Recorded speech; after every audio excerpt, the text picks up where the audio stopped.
Série Verdades Bíblicas. O tema de hoje é Brincando com a Morte. O que acontece 10 minutos após a morte? O que há do outro lado dessa ponta misteriosa? Dizem que algumas pessoas voltaram contando que existe além da vida. Será que elas têm convicção do que dizem? Será que não estamos brincando com a morte? Existe hoje uma verdadeira epidemia de filmes e peças sobre a morte. O interesse atual por esse assunto está próximo da obsessão, está na moda. Existem manuais sobre como morrer e a morte é considerada por muitos uma conquista. 27 alunos de um colégio estadual construíram um caixão de pinho e o entregaram ao colégio como um memorial. Ele continua dentro da sala de aula e os alunos deitam-se dentro dele para meditar. A morte é linda, dizem. Ela é natural como uma rosa que desabrocha e em seguida murcha, e aí é jogada fora. Mas o que há de romântico em se jogar fora uma rosa murcha? Não existe nada de bonito na morte. Ela é cruel, é um inimigo e não um amigo. É uma porta fechada e não uma linda passagem. Ela transformou nosso planeta no cemitério do universo, um lugar onde todos morrem. Graças a Deus, há esperança e conforto em Sua palavra a respeito desse assunto. O que precisamos é da verdade sobre a perda de nossos entes queridos e da alegre notícia de que o dia da ressurreição vai chegar. Antes, porém, precisamos entender por que existe essa desconcertante confusão. Será que todo esse apego com a morte não está levando a um apego com o autor da morte, aquele que transformou a terra num cemitério? Desde que foi banido do céu, Satanás sabe que deverá sofrer a morte irreversível. Por isso, ele está determinado, se possível, a levar toda a raça humana consigo para a destruição. Ele e seus ajudantes pintam a morte como algo lindo, que não deve ser temido de modo algum. Afinal, de que outro modo poderia atrair suas vítimas? Essa foi a sua estratégia no Jardim do Éden. Deus alertou nossos primeiros pais de que a desobediência poderia resultar em morte, mas Satanás falou a Eva através da serpente. Disse a serpente à mulher: certamente não morrerão. Gênesis 3, versículo 4. Essa afirmação de Satanás significa o seguinte: você não pode morrer. Na verdade, estará vivo em outro lugar, em um outro estado de existência. Portanto, viva como quiser. No âmago de todas as suas jogadas permanece sua mentira original. Você não morrerá. Por que essa jogada traz um resultado tão bom? A resposta é muito simples. Se o inimigo de Deus puder convencer você de que os mortos não estão de fato mortos, ficará mais fácil convencê-lo de que os mortos podem se comunicar. E se você acreditar nisso, uma encenação bem feita dará a ele uma linha direta à sua mente. Satanás e seus ajudantes, os anjos caídos, são mestres do disfarce.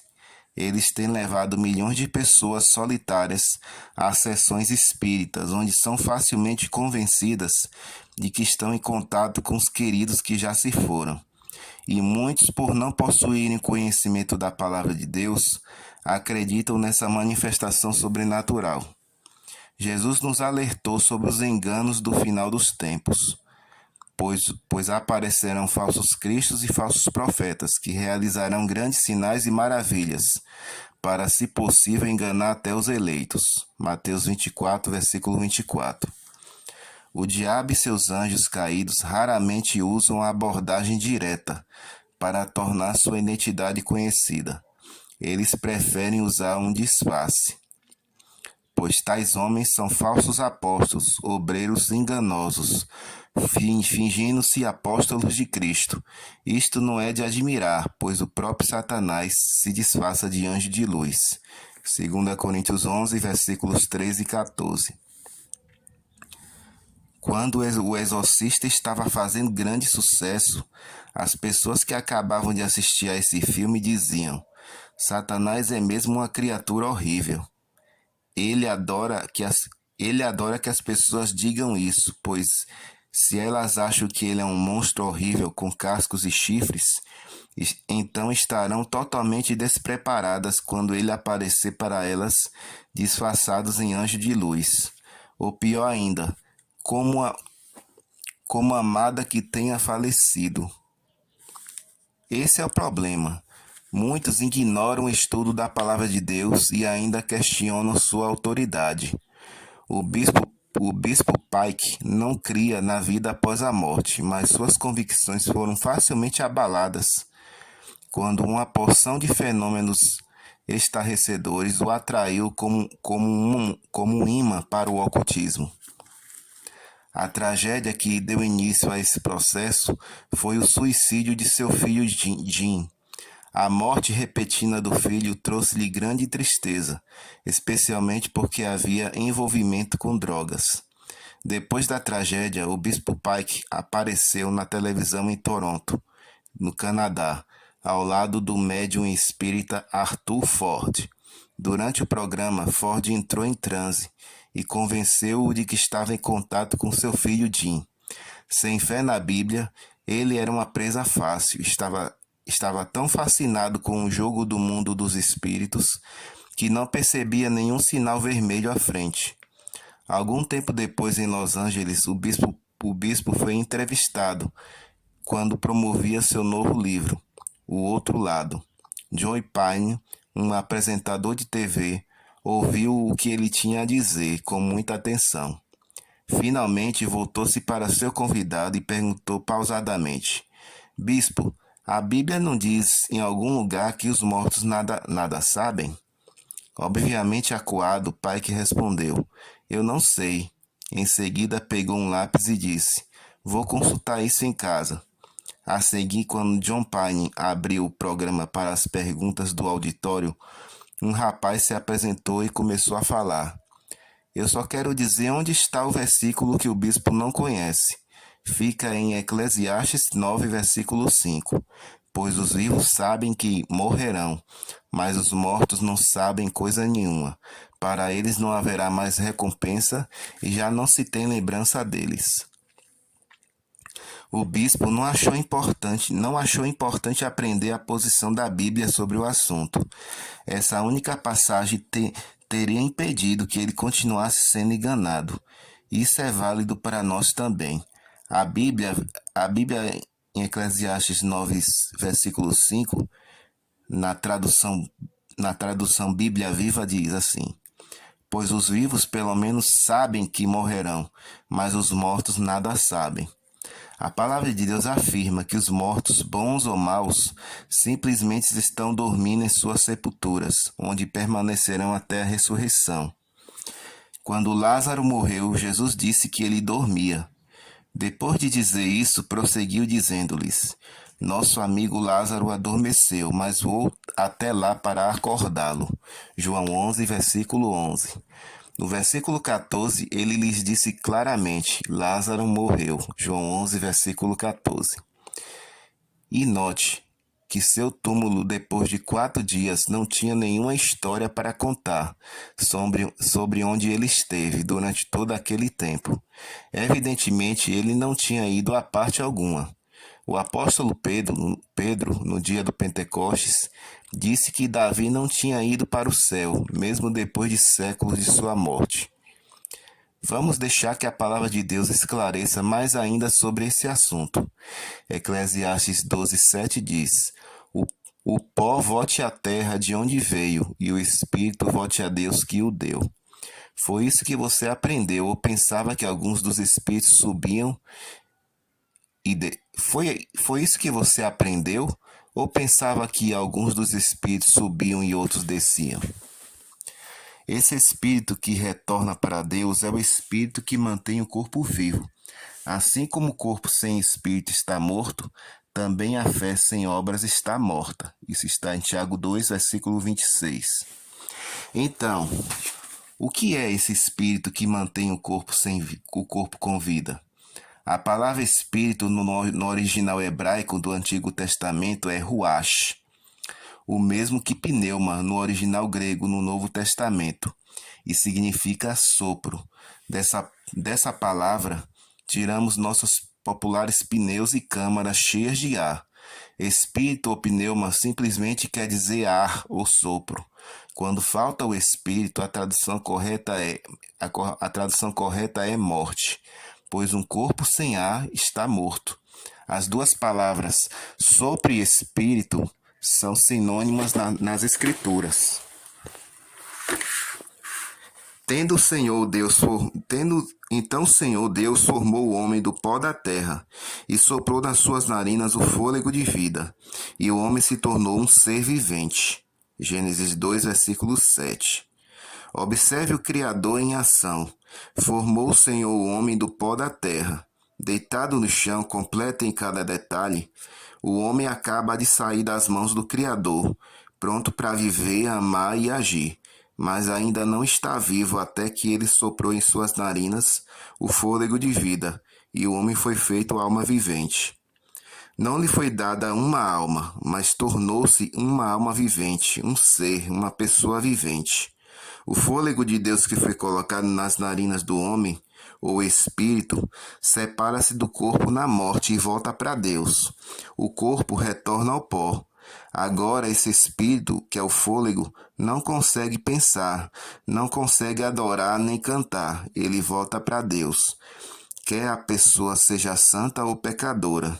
O homem simplesmente deixa de ser uma alma vivente, um ser vivente, até o doador da vida reunir os dois, corpo e espírito, na ressurreição. As ilustrações têm seus pontos fracos, mas a despeito disso, vamos usá-las. Imagine algumas tábuas e pregos que usamos para montar uma pequena caixa. Assim já não temos mais só 2 tábuas e pregos, temos uma caixa. A caixa não veio de lugar algum, é apenas o resultado da união das tábuas e dos pregos. Vamos supor que não queremos mais a caixa. Assim arrancamos os pregos e os colocamos de um lado e as tábuas de outro. Para onde ela foi? Para lugar nenhum. Ela simplesmente deixou de existir como caixa. Os pregos ainda existem, as tábuas existem, mas não pode haver caixa enquanto os dois não forem unidos de novo. Da mesma maneira, Deus formou o homem de 2 elementos, o pó da terra e o sopro da vida. Como resultado da união desses 2 elementos é que se tornou a alma vivente. Quando ele morre, os dois se separam, mas não vão a parte alguma. Simplesmente perdem seu estado de consciência até a ressurreição, quando o corpo e o fôlego serão de novo unidos. 2 perguntas nos ajudarão a tirar as dúvidas da mente. A primeira é: você crê na ressurreição? As Escrituras ensinam que ela ocorrerá no último dia, quando Jesus retornar.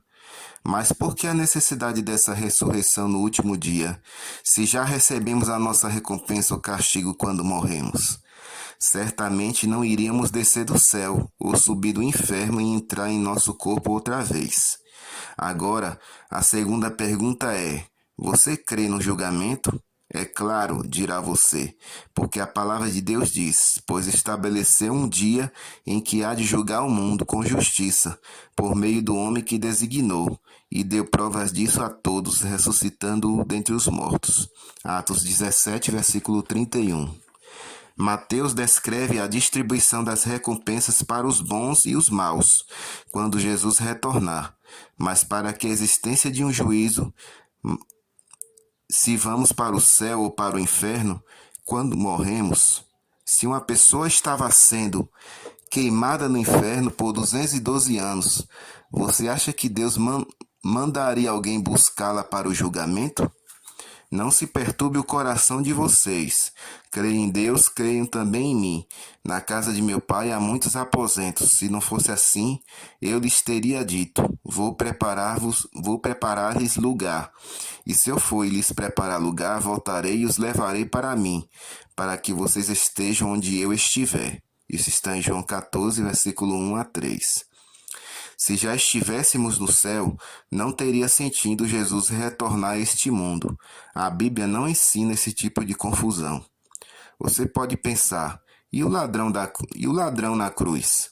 Jesus não disse ao ladrão que estaria com ele no paraíso naquele mesmo dia? Vejamos em Lucas 23, 43. Jesus lhe respondeu: Eu lhe garanto, hoje você estará comigo no paraíso. E alguém disse: Sim, é desse jeito que eu sempre entendi. Isto é, até hoje. Parece haver um problema aqui, não parece? Esse único versículo contradiz todo o resto da Bíblia? A morte por crucificação era um processo longo e lento. As vítimas geralmente resistiam diversos dias. Por isso, Pilatos ficou surpreso por Jesus ter morrido tão rápido. Ele não morreu da crucificação, ele morreu de coração partido. Examine agora João 20:17, que diz: Jesus disse: Não me segure, pois ainda não voltei para o Pai. Vá, porém, a meus irmãos e diga-lhes: Estou voltando para meu Pai e o Pai de vocês, para meu Deus e Deus de vocês. No domingo de manhã, Marta foi ao túmulo. Ela procurou encontrar o seu Senhor. No entanto, havia alguém em pé nas sombras daquele jardim. Ela pensou que fosse o jardineiro. Onde foi que você o colocou? Perguntou ela. Jesus disse simplesmente: Maria. Na mesma hora, ela se lançou aos seus pés e tentou abraçá-lo, mas Jesus a conteve com a mão e disse: Não toque em mim, pois eu ainda não subi para meu Pai. O próprio Jesus, no domingo pela manhã, ainda não tinha ido para o paraíso, como poderia ter estado na noite de sexta-feira? Não há provas de que Jesus tenha estado em algum reino naquela sexta-feira escura. Mas o ladrão viu muito além, nos corredores do templo, até um dia em que Jesus iria receber o reino que por direito lhe pertencia. Então ele disse: Jesus, lembra-te de mim quando entrares no teu reino. Lucas 23, versículo 42. Aquela foi a única expressão de fé que chegou aos seus ouvidos enquanto ele estava pendurado na cruz. Jesus lhe respondeu: Eu lhe garanto, hoje você estará comigo no paraíso. Lucas 23, 43.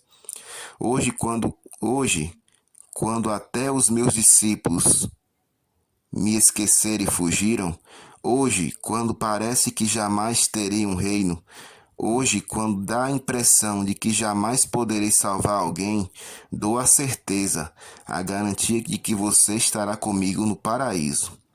Concluímos que a morte não significa ir para o céu, para o fogo do inferno ou para o purgatório, nem para o mundo dos espíritos. A morte significa apenas a cessação da vida até a ressurreição. O apóstolo Paulo descreve assim a ressurreição. 1 Tessalonicenses 4, 16 e 17 diz: Pois dada a ordem com a voz do arcanjo e o ressoar da trombeta de Deus, o próprio Senhor descerá dos céus, e os mortos em Cristo ressuscitarão primeiro. Depois nós, os que estivermos vivos, seremos arrebatados com eles nas nuvens, para o encontro com o Senhor nos ares, e assim estaremos com o Senhor para sempre. Que dia, que esperança! Para aqueles que faleceram, não haverá sensação do passar do tempo na sepultura. O próximo passo para eles será ver Jesus voltando. Ele vem triunfantemente para o planeta que uma vez o rejeitou, o açoitou e o crucificou, mas um planeta que o Salvador não consegue esquecer. Quando se aproxima desta terra, Cristo grita com voz de trovão: Acordem, vocês que dormem no pó da terra, venham para a vida eterna. Nosso Senhor nos oferece a realidade, não brincadeiras. Ele nos diz agora o que disse a alguém há muito tempo. Disse-lhe Jesus: Eu sou a ressurreição e a vida. Aquele que crê em mim, ainda que morra, viverá. João 11, versículo 25. Vamos orar. Querido Pai, te agradecemos porque um dia o Senhor irá voltar e que o Senhor conforte aquelas pessoas que perderam seus entes queridos e que o Senhor coloque na mente de cada uma delas, meu Pai, que quando o Senhor voltar, o Senhor irá ressuscitá-la para morar contigo morar contigo eternamente. Que o Senhor abençoe a pessoa que está ouvindo esse áudio, em nome de Jesus, amém.